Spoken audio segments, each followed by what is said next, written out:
கணவன் மனைவி பிரிந்து வாழக்கூடிய ஜாதக அமைப்பு எப்படி இருக்கும் அப்படின்னு தான் இந்த பதிவில் நம்ம பார்க்க போகிறோம். ஸோ இந்த பதிவில் நீங்கள் திருமண பொருத்தம் பார்க்கும்போது கம்பல்சரியாக இந்த ரெண்டு விஷயம் பையனோட ஜாதகத்துலேயும் பெண்ணோட ஜாதகத்துலையும் இருக்கான்னு தெரிஞ்சு நீங்கள் மேரேஜ் பண்ணுறது ரொம்ப சிறப்பாக இருக்கும். ஏன்னா நாளைக்கு நீங்கள் இந்த மாதிரி கிரகநிலையில் இருக்கிறவங்கள மேரேஜ் பண்ணிட்டு நாளைக்கு பிரிஞ்சு போய் வருத்தப்படக்கூடாது. ஸோ அதனால் நீங்கள் இந்த கிரகங்கள் இருக்குது அப்படின்னா இதுக்கான சொல்யூஷன் என்ன அப்படின்றது தான் நான் உங்களுக்கு இந்த வீடியோவில் டீட்டெயில்டாக சொல்ல போகிறேன். ஸோ ஃபஸ்ட்டு பார்த்தீங்க அப்படின்னா கணவன் ஜாதகம், மனைவி ஜாதகம். ஸோ உங்களோட ஹஸ்பண்டோட ஜாதகமும் ஒய்ஃபோட ஜாதகமும் கையில் எடுத்துக்கோங்க. ஓகேங்களா? நிறைய பேருக்கு ஷேர் பண்ணுங்க, முடிஞ்ச அளவுக்கு நிறைய பேருக்கு இந்த ஒரு அவேர்னஸ் கிடைக்கட்டும். ஏன்னா நிறைய பேருக்கு தெரியாமலே இருக்கு. ஜோதிடத்துல பல பேர் இதை பத்தி பெருசா டீட்டெயிலாக சொல்றதே கிடையாது. டைவோர்ஸை பத்தி பேசுறாங்களே தவிர்த்து பிரிவினை பத்தி பேசுறாங்க, அது ரிலேட்டடா நிறைய வீடியோஸ் போடுறாங்க. பட் ஒரு மனைவியும் கணவனும் பிரிஞ்சிருக்காங்கன்னா அவங்களோட ஜாதக அமைப்பு எப்படி இருக்கும் அப்படின்னு சொல்லிட்டு வீடியோஸ் பெருசா இல்லை. ஸோ நீங்க அந்த வீடியோ பார்த்துட்டு இருக்கீங்க அப்படின்னா பிரிஞ்சு வாழக்கூடியவங்களுக்கு இது ரொம்ப ஒரு ஹெல்ப்ஃபுல்லான வீடியோவா இருக்கும். அண்ட் தென் பிரிஞ்சு வாழக்கூடியவங்களுக்கு இந்த பதிவை நீங்க ஷேர் பண்ணீங்கன்னா முடிஞ்ச அளவுக்கு அவங்க இதுதான் காரணமா, இதனாலதான் நம்ம பிரிஞ்சிருக்கோமா அப்படின்ற ஒரு அவேர்னஸ் அவங்களுக்குள்ளே ஏற்படும். ஸோ திரும்பி அவங்க ரெண்டு பேரும் சேர்ந்து வாழ்றதுக்கு இது ஒரு நல்ல ஒரு பதிவா இருக்கும். ஓகேங்களா? ஸோ நம்ம இப்போ வீடியோக்குள்ளே போகலாம். இப்போ பார்த்தீங்க அப்படின்னா உங்களோட பார்ட்னரோட ஜாதகத்தை எடுத்துக்கோங்க. நீங்கள் ஆணாக இருக்கீங்க அப்படின்னா உங்களோட மனைவியோட ஜாதகத்தை நீங்கள் எடுத்துக்கோங்க. பெண்ணாக இருக்கீங்க அப்படின்னா உங்களோட கணவனோட ஜாதகத்தை எடுத்துக்கோங்க.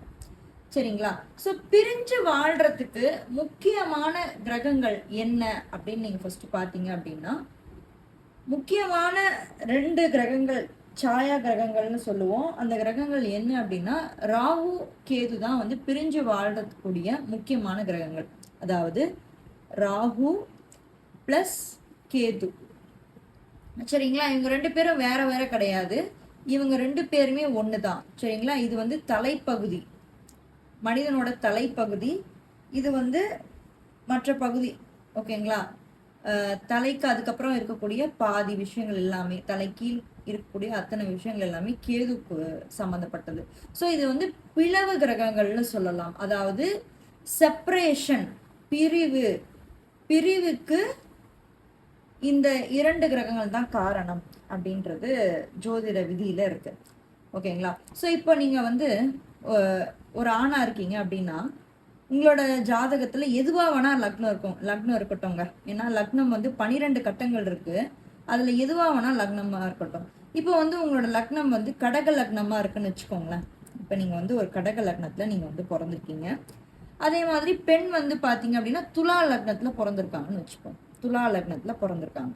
ஸோ லக்னம் எதுவா வேணா இருக்கட்டும். உங்க லக்னத்துல இருந்து பாருங்க மக்களே, ஃபர்ஸ்ட் ஹவுஸ். ஸோ லக்னம் தான் முதல் வீடு. சரிங்களா? உங்க லக்னம் தான் 1 அப்படின்ற கணக்கு வச்சுக்கோங்க. உங்க லக்னத்துல இருந்து அப்படியே எண்ணிட்டு வாங்க. லக்னம் 1, அதுக்கப்புறம் லக்னத்துக்கு அதுக்கப்புறம் இருக்கிறது 2, அதுக்கப்புறம் 3, 4, 5, 6, 7, 8, 9, 10, 11, 12. ஸோ 12 கட்டங்கள். அதாவது கிளாக் வைஸ் கடிகார சுத்துல நம்ம இந்த கணக்கு எடுக்கிறோம். சரிங்களா? ஸோ லக்னம் எதுவா இருந்தாலும் அதுதான் முதல் வீடு. அங்கிருந்து ஆரம்பிச்சு 12 கட்டங்கள் முடிக்கிறீங்க. இது கணவனோட ஜாதகம்.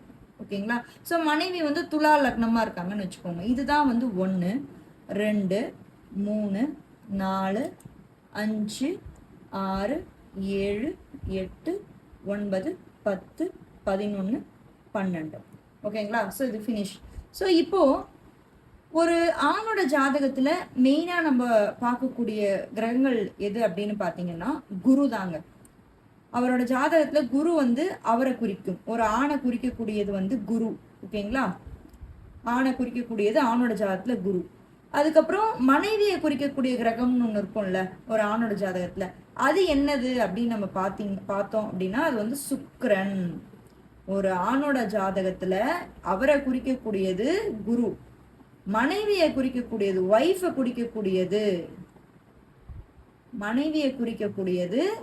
சுக்கிரன். சரிங்களா? இது 2 பார்க்கணும். அதே மாதிரி ஒரு பெண்ணோட ஜாதகத்துல கணவனை குறிக்கக்கூடியது எதுன்னு பார்த்தோம்னா செவ்வாய். நோட் பண்ணி வச்சுக்கோங்க. நான் சொல்றது எல்லாமே உங்களுக்கு ரொம்ப யூஸ்ஃபுல்லா இருக்கும். செவ்வாய் வந்து கணவனை குறிக்கக்கூடியது. ஓகேங்களா? கணவனை குறிக்கக்கூடியது பெண்ணோட ஜாதகத்துல செவ்வாய். அதே மாதிரி அவங்களே குறிக்கக்கூடியது, அதாவது இந்த ஜாதகரை குறிக்கக்கூடியது எது அப்படின்னு நீங்க பாத்தீங்க அப்படின்னா சுக்கிரன். சுக்கிரன் வந்து அவங்களே தான் ஜாதகர். ஓகேங்களா? இது முடிஞ்சது. இப்போ இந்த இந்த கடக லக்னத்துக்கு குரு வந்து இங்க ஆட்சியா இருக்காருன்னு வச்சுப்போமே. ஒரு எடுத்துக்காட்டுக்கு குரு வந்து இங்க ஆட்சியா இருக்காரு. ஓகேங்களா? ஸோ குரு வந்து எங்க இருக்காருன்னா லக்னத்துல இருந்து 6ஆம் இடத்துல ஆட்சியா இருக்காரு. அதே மாதிரி சுக்கிரன் வந்து மனைவியை குறிக்கக்கூடிய கிரகம்னு உங்களுக்கு நான் சொன்னேன் இல்லையா? ஸோ சுக்கிரன் வந்து எங்க இருக்காருன்னு நம்ம பார்த்தோம் அப்படின்னா 2ஆம் இடத்துல இருக்காருன்னு வச்சுக்கோங்க. ஒரு எடுத்துக்காட்டுக்கு தான் சொல்றேன். இது வந்து ஒரு எடுத்துக்காட்டு ஜாதகம். இப்போ நான் சொல்றது வந்து உங்களோட ஜாதகத்துக்கு அப்படியே அப்ளிகபிள் ஆகும். அது உங்களோட ஜாதகத்தை நீங்க எடுத்து வச்சு பார்க்கணும். லக்னத்துல இருந்து குரு எங்க இருக்காரு, சுக்கிரன் எங்க இருக்காரு அப்படின்றத வந்து எடுத்து வச்சு பார்க்கணும். உங்களுக்கு அப்படி தெரியல அப்படின்னா நீங்க என்ன பண்ணலாம் அப்படின்னா என்கிட்ட பர்சனல் கன்சல்டேஷன்ஸ் நீங்க வந்து கேட்டுக்கலாம். கீழே கமெண்ட் செக்ஷன்ல சொல்ல மறக்காதீங்க. கன்சல்டேஷன் சொல்லி கமெண்ட் பண்ணுங்க. ஸோ உங்களுக்கு தெரியல, எப்படி பார்க்கணும்னு தெரியல அப்படின்னா கன்சல்டேஷன் அப்படின்னு சொல்லி கமெண்ட் பண்ணுங்க. ஸோ நிச்சயமா உங்களுக்கு வந்து கன்சல்டேஷன் உண்டு. ஸோ இப்போ என்ன பண்ணலாம், சுக்கிரன் வந்து 2ஆம் இடத்துல இருக்காரு. ஓகேங்களா? ஸோ சுக்கிரன் எங்க இருக்காரு, மனைவிக்கு உண்டான கிரகம் சுக்கிரன், அவர் 2ஆம் இடம் குடும்பஸ்தானத்துல இருக்காரு. குரு வந்து ஆணுக்கு உண்டான கிரகம். ஸோ இப்போ இது ரெண்டுமே எப்படி இருக்குன்னா நல்ல இடத்துல இருக்கு. ஓகேங்களா? ஒரு பிரச்சனையும் கிடையாது. குரு ஆட்சியா இருக்காரு, நல்ல நிலைமையா இருக்காரு. சுக்கிரன் வந்து குடும்பஸ்தானத்துல 2ஆம் இடத்துல இருக்காரு. இப்போ நீங்க இந்த பொதுவா இந்த ஜாதகத்தை பார்க்கும்போது பரவாயில்லையே நல்லா இருக்கே அப்படின்னு தோணும். இப்போ நம்ம மெயின் ஃபேக்டர், அதாவது இந்த வில்லன்னு சொல்லுவோம்ல, அதாவது கணவன் மனைவி பிரிக்கக்கூடிய அந்த வில்லன் யார் அப்படின்னா வேற யாருமே கிடையாது, நம்ம ஆளுங்க ராகு கேது தான். நம்ம ஆளுங்க தான் இந்த வேலையை பார்த்துட்டு இருக்காங்க. ஸோ எப்படி பிரிக்கிறாங்க அப்படின்னா, இப்போ ஒரு எக்ஸாம்பிளுக்கு ராகு வந்து 6ஆம் இடத்துல இருக்காருன்னு வச்சுக்கோமே. சாரி, 5ஆம் இடத்துல இருக்காரு. 6ஆம் இடத்துல குரு, ராகு வந்து 5ஆம் இடத்துல இருக்காரு. அப்போ ராகு வந்து 5ஆம் இடத்துல இருக்காருன்னா அவருக்கு நேர் ஆப்போசிட் 180 டிகிரில எங்க இருப்பாருன்னா கேத்து வந்து 11ஆம் இடத்துல இருக்காரு. ஓகேங்களா? ஸோ இப்போ என்ன ஆயிடும்னா ஆண் வந்து குரு, பெண் வந்து சுக்கிரன். இப்ப இவங்க ரெண்டு பேரும் நான் என்ன சொன்னேன், வில்லன்னு சொல்லிட்டேன். பிரிவுக்கு உண்டான கிரகமே இந்த ரெண்டு பேரு. அப்போ இவங்க ரெண்டு பேருமே என்ன பண்ணிருக்காங்க, குருக்கு பக்கத்துல ராகுவும் சுக்கிரனை இந்த பக்கம் பிரிக்கிற மாதிரி உட்காந்துருக்காங்க. அப்போ இவங்க ரெண்டு பேரும் ஒரு கோடு சின்னதா போட்டுப்போம். ஸோ இது இந்த மாதிரி காம்பினேஷன் என்ன பண்ணோம் அப்படின்னா நிறைய ஃபேமிலி லைஃப்ல சண்டைகள், பிரச்சனைகள், வாக்குவாதம், ஆர்கியூமெண்ட்ஸ் அது வரைக்கும் உங்களை வந்து கொண்டு போகும். இந்த இரண்டு கிரகங்களோட அமைப்பு இந்த மாதிரி அமர்ந்தது அப்படின்னா இந்த மாதிரி கொண்டு போகும். நீங்க கேட்கலாம், ஏங்க குரு ஆட்சியா இருக்காரு, சுக்கிரன் 2ஆம் இடத்துல குடும்பஸ்தானத்துலதான் அமர்ந்திருக்காரு, அப்படி இருந்தும் ஏங்க எப்படின்னா இந்த இரண்டு கிரகங்களும் இந்த வேலையை பார்க்கும். இது வந்து ஜஸ்ட் ஒரு ஆணோட ஜாதகத்தை தான் நம்ம வந்து மையமா வச்சு பேசுறோம். இதே மாதிரி அந்த பெண்ணுக்கும் இதே மாதிரி காம்பினேஷன் வந்துச்சுன்னு வச்சுக்கோங்களேன், பிரச்சனை ஸ்டார்ட் ஆகும் அப்படின்றதான் அர்த்தம். ஒருத்தருக்கு இருந்து இன்னொருத்தருக்கு அதே மாதிரி காம்பினேஷன் இல்லைன்னா பரவாயில்ல, இன்னொருத்தருக்கும் அதே மாதிரி இருந்துச்சுன்னா என்ன நடக்கும். செவ்வாய் வந்து 3ஆம் இடத்துல இருக்காருன்னு வச்சுப்போம். செவ்வாய் 3ஆம் இடத்துலயும், சுக்கிரன் வந்து 10ஆம் இடத்துல இருக்காரு தொழில்ல அப்படின்னு சொல்லிட்டு வச்சுப்போம். கர்மஸ்தானம் அப்படின்னு கூட இந்த இடத்த வந்து சொல்லணும். சுக்கிரன் வந்து 10ஆம் இடத்துல இருக்காரு. இப்ப இந்த ராகு கேது வந்து பாத்தீங்கன்னா 2ஆம் இடம் குடும்பஸ்தானம், 2 வந்து குடும்பம், இங்க வந்து கேது இருக்காருன்னு வச்சுப்போம். ராகு வந்து 8ஆம் இடத்துல இருக்காருன்னு வச்சுப்போம். இப்போ செவ்வாய் வந்து இது வந்து பெண்ணோட ஜாதகம். நீங்க வந்து பெண் பார்த்துட்டு இருக்கீங்க இந்த ஜாதகத்தை அப்படின்னு நீங்க பாத்தீங்கன்னா, உங்களோட ஜாதகத்துல செவ்வாய் வந்து 3ஆம் இடத்துல இருந்து, அதாவது எது வேணா இருக்கலாம், உங்களோட ராசி கட்டத்துல செவ்வாய் எங்க வேணாலும் இருக்கட்டும், ஆனா செவ்வாய்க்கு பக்கத்துல அருகாமையில, ஏன்னா செவ்வாய் வந்து உங்களோட கணவனை குறிக்கக்கூடிய கிரகம்னு நான் சொல்லிட்டேன் இல்லையா. சோ பெண்ணோட ஜாதகத்துல கணவனை குறிக்குது, சுக்கிரன் வந்து பெண்ணையே அந்த ஜாதகரையே குறிக்கிறது அப்படின்றதுனால ஒரு கணவனுக்கு பக்கத்துல கேது, இந்த ராகு கேதுவும் பிளவுபடுற மாதிரி அருகில பக்கத்துல அமர்ந்திருந்தாங்க அப்படின்னா நிச்சயமா இந்த காம்பினேஷன் எதை கொண்டு வரும் அப்படின்னா பிரிவினையை கொண்டு வரும். அவங்களோட மேரேஜ் லைஃப்ல வந்து 2 பேரையுமே வந்து பிரிச்சு வைக்கும். ஸோ நிறைய வீடியோஸ் வந்து ஜோதிடர்கள் வந்து இதை பத்தி பேசுறதும் கிடையாது. மக்களுக்கு வந்து பெருசா இந்த அவேர்னஸுமே இல்லாம போயிடுச்சு. சரிங்களா? ஸோ இப்போ இந்த மாதிரி ஜாதக அமைப்பு இருக்கவங்க என்ன பண்ணலாம்? What is the solution? Solution என்ன? இதுக்கான பதில் என்ன? ஜோதிடத்துல இப்படி ஒரு காம்பினேஷன் இருக்கு, இதனால கணவனும் மனைவியும் பிரிஞ்சிருக்காங்க, இவங்க வந்து லைஃப் லாங் பிரிஞ்சு போயிடுவாங்களா, இல்ல திரும்பி ஒன்னா சேர்ந்து வாழ்றதுக்கு ஏதாவது அறிகுறிகள் இருக்கா இந்த மாதிரி ஜாதக அமைப்பு அப்படின்னா ஒரு சில சூட்சமங்களை நான் உங்களுக்கு சொல்றேன்.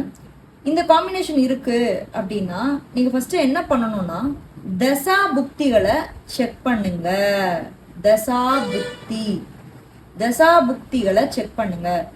அதாவது முதல்ல நம்ம பார்க்கக்கூடியது வந்து ராகு கேது ஓட தசைகள் இருக்கா ஃபர்ஸ்ட் செக் பண்ணுங்க.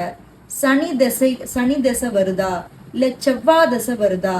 ஏன்னா இந்த ராகு தசையை பார்த்தீங்கன்னா கிட்டத்தட்ட 18 வருஷம் தசை நடக்கும், சரிங்களா? ஸோ அதுக்கப்புறம் பார்த்தீங்கன்னா ராகு கேது, ஏன்னா கேது ஒரு 7, இந்த மாதிரி என்ன ஆகும்னா சனி ஒரு 16 17 வச்சுக்கோங்களேன். ஸோ அப்படி என்ன ஆகும்னா அடுத்தடுத்து இந்த மாதிரி காம்பினேஷன் உள்ள ஜாதகக்காரங்க வந்து இந்த மாதிரி தசைகள் நடக்குதுன்னு வச்சுக்கோங்க, ராகு கேது சனி செவ்வாய் இந்த காம்பினேஷன் நடந்துச்சுன்னா லைஃப் லாங் அவங்க பிரிஞ்சு போயிடுறதுக்கே வாய்ப்பு இருக்கு. ஸோ ரொம்ப கேர்ஃபுல்லாக சேர்க்கணும். இது வந்து நான் சொல்றது வந்து ஒன்னா சேர்ந்து வாழ்ந்து பிரிஞ்சவங்களுக்கும் இது வந்து பொருந்தும்.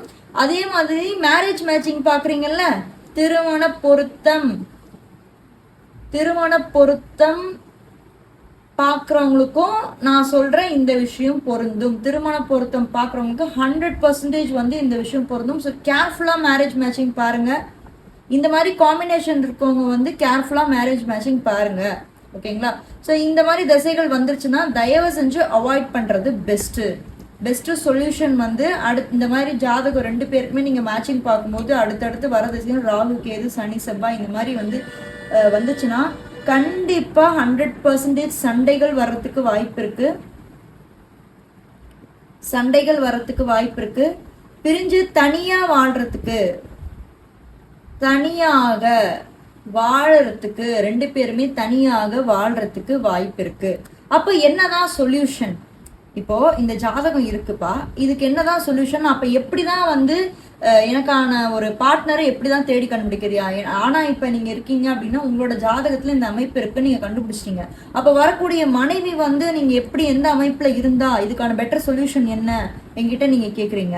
அதே மாதிரி ஒரு பெண்ணா இருந்ததுன்னா எனக்கு என் ஜாதகத்துல இந்த அமைப்பு இருக்குப்பா, நான் கண்டுபிடிச்சிட்டேன், அப்ப எனக்கு வரக்கூடிய கணவன் வந்து நான் எப்படி தேர்ந்தெடுக்கணும் அப்படின்னு நீங்க கேட்டீங்கன்னா, இப்போ ஒரு ஆண் வந்து பெண்ணை தேடுறாரு அப்படின்னா ராகுக்கு எது இருந்துட்டு போட்டோம், தப்பில்லை.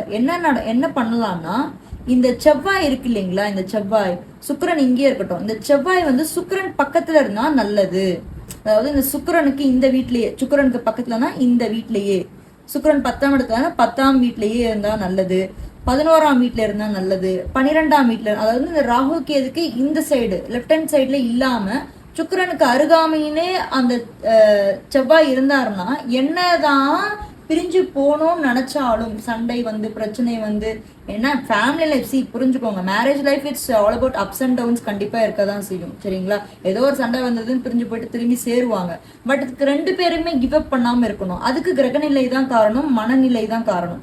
அப்போ இந்த 2 கிரகங்களும் ரொம்ப முக்கியம், ஓகேங்களா? அப்ப இவங்க 2 பேரும் ஒன்னா இருந்தாங்க அப்படின்னா நிச்சயமா பிரிஞ்சு போனவங்க திரும்பி ஒன்னா சேர்ந்துருவாங்க, ஓகேங்களா? இப்ப அதே மாதிரிதான் வந்து கணவன் ஜாதகத்துல இப்ப வந்து பெண் வந்து இந்த வீடியோ பார்த்துட்டு இருக்கீங்க, அவங்க கணவனுக்கு இதே மாதிரி அமைப்புல இருக்கு, நாங்க பிரிஞ்சு வாழ்றோம் அப்படின்னு நீங்க நினைச்சீங்கன்னா அப்படி அதுவும் ஓகே. அதே மாதிரி திருமண பொறுத்த பார்த்துட்டு இருக்கவங்க இதே மாதிரி எனக்கு ஜாதகத்துல நீங்க சொன்ன மாதிரிதான் இருக்கு, எனக்கு எப்படி நான் வரனை தேடுறது அப்படின்னு கண்டுபிடிச்சீங்கன்னா நீங்க என்ன பண்ணணும் அப்படின்னா, அதே மாதிரி இந்த சுக்கிரன் பக்கத்துல இந்த குரு பக்கத்துல சுக்கிரன் இருக்க மாதிரி பார்த்துக்கோங்க.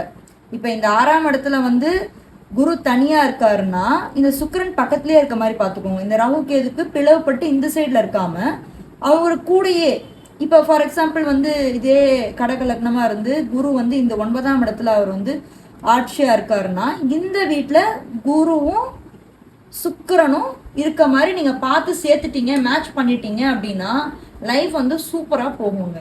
என்னதான் பிரச்சனை சண்டை வந்தாலுமே உங்களுக்கு வந்து பிரிவினை இருக்காது, சரிங்களா? ஃபர்ஸ்ட் பாயிண்ட், செப்பரேஷன் ஆகுது அப்படின்னு உங்களுக்கு தெரிய வந்துச்சு அப்படின்னா, அதாவது பிரிவு நடக்குது, அப்படின்னு தெரிய வந்துச்சு அப்படின்னா குரு சுக்கிரன் கண்டிப்பா பார்க்கணும். இது வந்து ஃபர்ஸ்ட் பாயிண்ட். இதை நீங்க பாத்துக்கோங்க. ஃபர்ஸ்ட் பாயிண்ட் இது ரொம்ப முக்கியம் 2 பேர் ஜாதகத்துல. செகண்ட் பாயிண்ட் நம்ம என்ன பார்க்கணும் அப்படின்னா 6ஆம் வீடு, டைவர்ஸுக்கு உண்டான வீடு 6ஆம் வீடு. ஸோ டைவர்ஸ், விவாகரத்து, டைவர்ஸுக்கு உண்டான விஷயம். இப்போ இந்த காம்பினேஷன் 2 பேர் ஹாரோஸ்கோப்லயும் இருக்கு. அப்ப நாங்க வந்து டைவர்ஸ் ஆயிடுவோமா அப்படின்னு நீங்க கேட்டீங்கன்னா ஒரே ஒரு சின்ன விஷயத்தை வச்சு நீங்க கண்டுபிடிச்சிடலாம் உங்க ஜாதகத்துல. எப்படின்னா உங்களோட லக்னம் எதுவாகனா இருக்கட்டும், ஆண் பெண்ணுக்கு லக்னம் எதுவாகனா இருக்கட்டும், அந்த லக்னத்துல இருந்து 6ஆம் இடம் என்ன இடத்து, அந்த கிரகத்தோட அடிப்படை எப்படி இருக்கு. இந்த கடக லக்னத்துக்கு 6ஆம் வீடு சுப பார்வை விடுதா, சுப கிரகங்களோட பார்வை இருக்கா, ராகு கேது இங்க அமர்ந்திருக்காங்களா, அந்த விஷயங்களை வச்சு இது டைவர்ஸ் வரைக்கும் போவோமா இல்லை கடைசி வரைக்கும் நாங்கள் பிரிஞ்சு போயிடுவோமா அப்படின்ற க்ளூவை வச்சு நீங்கள் வந்து கண்டுபிடிச்சிடலாம். இதுதாங்க வந்து செகண்ட் க்ளூ. ஸோ முடிஞ்ச அளவுக்கு நீங்கள் என்ன பண்ணலாம்னா, இப்படி ஒரு ஜாதக அமைப்பு இருக்குன்னா தயவு செஞ்சு நீங்கள் திருமணத்துக்கு முன்னாடியே கண்டுபிடிக்கிறது ரொம்ப நல்லது. ஏன்னா வருமுன் காப்போம் அப்படின்னு நம்ம வந்து சொல்லுவோம் இல்லைங்களா, prevention is better then cure. So அப்போது முன்னாடியே உங்களுக்கு இந்த காம்பினேஷன் இருக்குன்னு தெரிஞ்சிருச்சுன்னா சொல்யூஷன் நம்ம கண்டுபிடிச்சிடலாம். இதுக்கு பரிகாரம்லாம் எதுவுமே ஒர்க் அவுட் ஆகாதுங்க. நீங்கள் கேட்கலாம் ஏதாவது பரிகாரம் இருக்குங்களா, பண்ணிடலாமா, பண்ணால் சரி வந்துருமா, நான் அவளோட சேர்ந்து வாழ்ந்துருனா, இல்லை நான் அவங்க கூட போய் சேர்ந்து வாழ்ந்துருவான்னு கேட்டிங்கன்னா கண்டிப்பாக there is no solution. 100% பரிகாரம் ஒர்க் அவுட் ஆகாது. ஸோ மனமிறங்கி வந்து இந்த காம்பினேஷன் இருக்குன்றது நீங்கள் புரிஞ்சிருச்சுன்னா நீங்கள் அட்ஜஸ்ட்மெண்ட் பண்ணி வாழ்றதுல தான் வாழ்க்கை இருக்கு. ஓகேங்களா? இந்த வீடியோ உங்களுக்கு பிடிச்சிருந்ததுன்னா மக்களே நிறைய பேருக்கு ஷேர் பண்ணுங்க. நிறைய பேர் கஷ்டப்பட்டுட்டு இருக்காங்க, பிரிஞ்சு வாழ்ந்து கஷ்டப்பட்டு இருக்காங்க. ஸோ அவங்களுக்கு கண்ணுக்கு போய் தெரிகிற வரைக்கும் இந்த வீடியோ ஷேர் பண்ணுங்க. அவங்க வந்து கடைசி வரைக்கும் 100 ஆண்டுகள் கடவுளோட அருளால நல்லா வாழட்டும். நன்றி.